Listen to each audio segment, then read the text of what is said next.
Pakistan cricket was incomplete without the captaincy of Babar Azam. ये statement Babar Azam के जो फैंस हैं उनको तो बहुत अच्छी लगेगी, खैर जो बाबर के अगेंस्ट हैं उनको बहुत चुभेगी।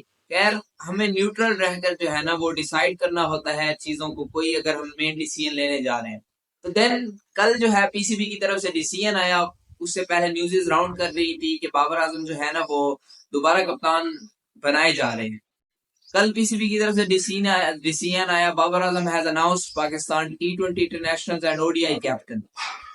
अच्छा, उसके बाद कल शाहिद अफरीदी साहब का जो है ना वो ट्वीट आया, उन्होंने उसमें एक स्टेटमेंट लिखी, I still believe that if change was necessary then Rizwan was the best choice.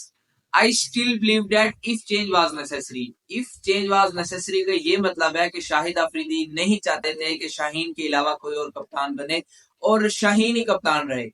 Sir Shaheen Shah Afridi उस वक्त हमने उसको कप्तान ना दिया जब उसके पास उसकी बॉलिंग का पेस नहीं है, जब उसके पास उसकी एज सच खास परफॉर्मेंस नहीं है, और स्पेशली उसके साथ जब वो स्ट्रगल कर रहा है अपनी परफॉर्मेंस को लेकर, तो देन आप कप्तान बना रहे हैं उसको। उसके ऊपर एक तो अपनी परफॉर्मेंस का प्रेशर था उस वक्त, उसके साथ साथ उसके पास कप्तानी का प्रेशर आ गया। तो देन न्यूजीलैंड सीरीज में आप देख लें क्या हुआ, कुछ भी नहीं, हम सीरीज हार गए। तो देन उसके बाद चेयरमैन पीसीबी चेंज हुए और कप्तानी की बातें जो है ना राउंड होने लगी। अच्छा, आपने रिजवान की बात की, Rizwan was the best choice, no doubt Rizwan was the best choice, लेकिन रिजवान के पास एक्सपीरियंस नहीं था।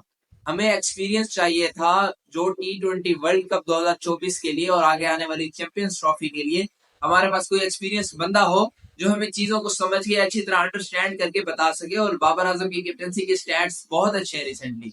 उन्होंने इतने ज्यादा मैचेस हारे नहीं है जितने वो अपनी कैप्टनसी के दौर में ज्यादा मैचेस जीत चुके हैं। और Rizwan was the best choice. Sir Rizwan, मैं ये समझता हूँ कि रिजवान के पास जो है ना वो सिर्फ और सिर्फ फ्रेंचाइज क्रिकेट की कप्तानी का जो है ना वो एक्सपीरियंस है। उसके पास एज सच नेशनल टीम की कप्तानी का कोई एक्सपीरियंस नहीं है। हमने शाहीन शाह अफरीदी को भी जो है ना उसकी फ्रेंचाइज क्रिकेट के एक्सपीरियंस पर हमने उसे नेशनल टीम का कप्तान बना दिया। अच्छा, आप अगर डिफरेंस आप खत्म कर दें नेशनल टीम और फ्रेंचाइज क्रिकेट में तो फिर कुछ बचा ही नहीं है। हम फ्रेंचाइज क्रिकेट, आप परफॉर्मेंस की बात ना करें, हम पीएसएल के परफॉर्मेंस को नो डाउट नेशनल टीम में ले आते हैं, लेकिन हम कप्तानी एक आम बात नहीं होती है। आपने पूरे 11 प्लेयर्स को लेकर साथ चलना होता है, आपने चीजों को अंडरस्टैंड करना होता है, आपने राइट टाइम पर राइट डिसीजंस लेने होते हैं। तो देन रिजवान को बना सकते हैं खैर शाहीन के बाद, अगर क्योंकि बाबर आजम रिसाइन कर चुके थे कैप्टनसी से, और अगर वो नहीं चाहते थे कि वो कप्तान बने, तो देन हमारे पास ऑप्शन होता रिजवान वाला। अगर अब बाबर आजम से मोहसिन नकवी साहब ने मुलाकात की और बाबर आजम मान गए, तो then Babar Azam was very best choice and Babar Azam is now very best choice कि वो कप्तान बने और पाकिस्तान को टी20 वर्ल्ड कप 2024 और चैंपियंस ट्रॉफी में लीड करेंगे। नेक्स्ट मैं आऊंगा मोहम्मद आमिर और इमाद वसीम पर। ताबिश अहमद हाशमी के शो में आमिर और इमाद ने स्टेटमेंट दी थी कि बाबर आजम को जो है ना वो टी20 क्रिकेट में नहीं होना चाहिए और उसके अलावा उन्हें जो है ना वो ओडीआई और टेस्ट में होना चाहिए। मतलब बाबर आजम को टी20 में होना ही नहीं चाहिए और वो टी20 के लिए नहीं बने। मुझे आप बताएं, बाबर आजम ने परफॉर्मेंसेस दी हैं रिसेंटली। 2021 का world cup India versus Pakistan आप भूल चुके हैं। उसके अलावा एज अ कैप्टन अगर आप उसको नहीं चाहते तो आप 2021 के वर्ल्ड कप का फाइनल, सॉरी सेमीफाइनल हमने खेला, 2022 के वर्ल्ड कप का फाइनल हमने खेला, हमने एशिया कप का श्रीलंका के अगेंस्ट फाइनल खेला था। तो देन इतनी सारी परफॉर्मेंस, बाकी आगे आप मेन जगह पर जाके फाइनल सेमीफाइनल में हार जाते हैं वो और बात है। आपको एक बंदा टॉप पर लेके गया, उसने आपको ओडीआई नंबर 1 बनाया है पाकिस्तान टीम को, तो आप तो ये नहीं बनता कि आप उस पे जो है ना अगेंस्ट जाएं या उस पे इस तरह की बातें करें। तो देन अब आप उसकी कैप्टनसी में खेलेंगे तो आपको कैसा लगेगा? ये मैं बहुत जो है ना वो देखने के लिए एक्साइटेड हूँ कि मोहम्मद आमिर और इमाद वसीम जो है ना वो बाबर आजम की कैप्टनसी में कैसा खेले। तो देन जो उसकी कप्तानी पर कभी बातें किया करते थे अपनी रिटायरमेंट के दौर में, सबसे हैरानी वाली तो बात यह है कि मतलब जो आई कांट इमेजिन कि आमिर और इमाद जो है ना अपनी रिटायरमेंट वापस ले लेंगे।